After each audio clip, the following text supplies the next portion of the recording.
Life's been no hayride for dairy farmer Velo Insalu. He's been forced to grow accustomed to change.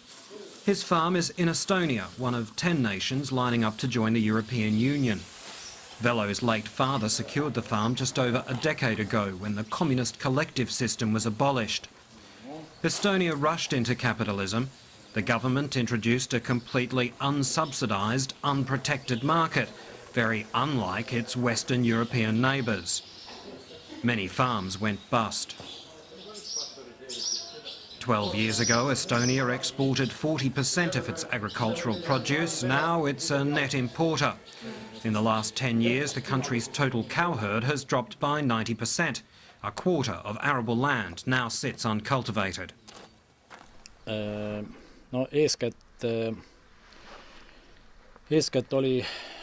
Well, first of all, the major problem was the restitution of land. At the beginning of private farming, everything was strange for us. We did not know, or we lacked the tradition of what private farming meant. We only had large collective farms until then. To keep his farm going in such difficult circumstances, Velo has diversified. He now produces cheese and yogurt, which he sells as special Estonian local produce to big hotels. He's prepared for joining the European Union. His facilities meet the strict hygiene standards required. But even after Estonia joins the so-called free market union, he'll only be allowed to sell his products in Estonia. To export to Germany, Denmark or Sweden, he'd need to buy computer monitoring equipment. The cost would break him. He wants to know why cheese deemed safe for Estonians isn't good enough for Western Europeans. It's one small bureaucratic example of how Brussels appears to be setting up a two-tier continent designed to discourage family farming, particularly in the new member countries of Central and Eastern Europe. Velo produces fodder not just for his own cows, but he uses some to trade with a local company for fertiliser. Small farms in Western Europe may soon find life similarly difficult. Some powerful EU nations, including Germany and Britain, are pushing for changes in the bloc's common agricultural policy to favour big farms. Velo says all subsidies should be abolished and that Western farmers should learn to diversify like he has. Unfortunately, in the case of competition, each entrepreneur must survive in difficult circumstances. They should either find an additional farming branch or just quit if it does not pay off anymore.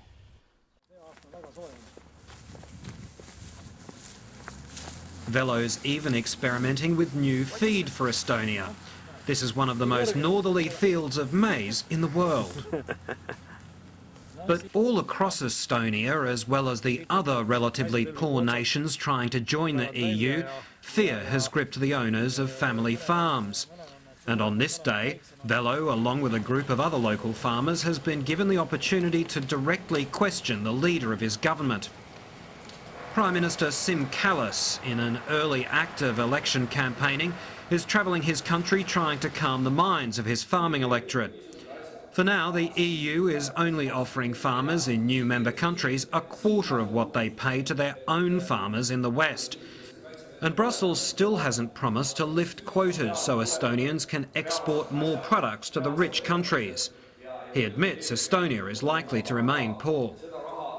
There will be certain inequality. So if the situation which is proposed, that the subsidies which will be released to European new candidate countries will be, they will be lower than the subsidies for member countries. It's of course unfair and it's unequal treatment.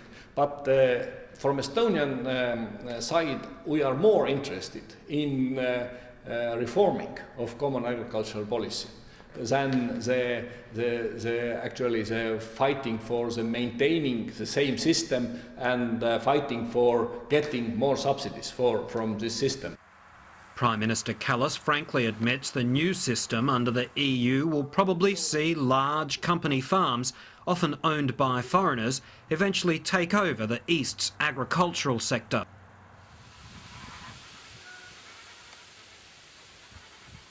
In Western Europe, the small farm tradition has been uninterrupted, and here in France, subsidies have become a way of life.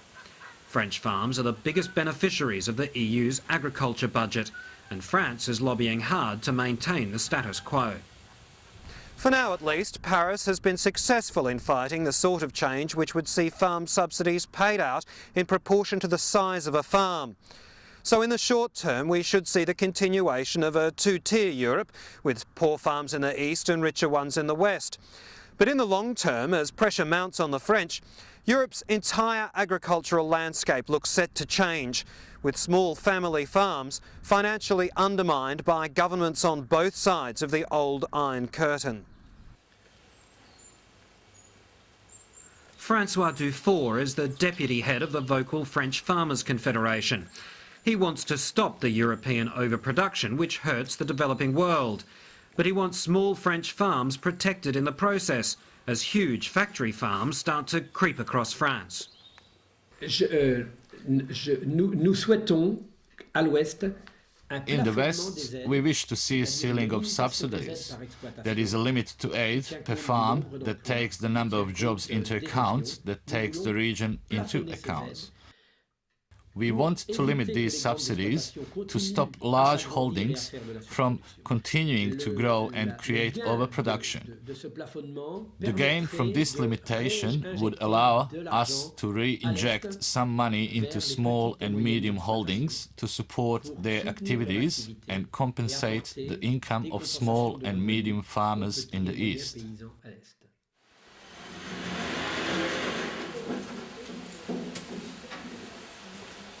Bernard Jubin owns and runs a dairy farm not unlike the one in Estonia. His subsidies have fallen to a level which makes no real difference to his income, about $3,000 a year. He too despairs of the emergence of company farms, saying that small farms are better at maintaining environmental standards. Small farms in the east and the west have a lot in common. Donc on est quand même inquiet. We are a bit worried for our income and worried about the numbers of farmers also, as one does not know, there are different types of agriculture. An agriculture with very large holdings and huge means of production, and beside that an agriculture less important in size. So for me personally, I ask myself the question, will we still be needed tomorrow?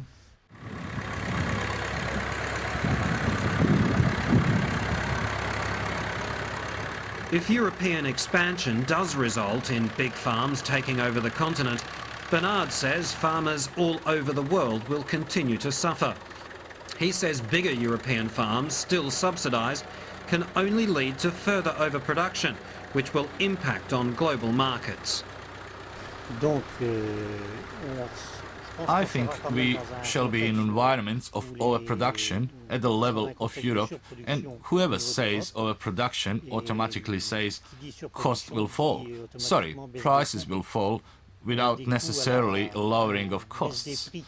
Which is why we are worried about our future, not only ours, but also the future of those who will join Europe. It's not a good time to be a smallholder in Europe. As politicians rush to finalise negotiations on pan-European agriculture policy, family farmers are left to wonder if they'll still be in business in a few years' time.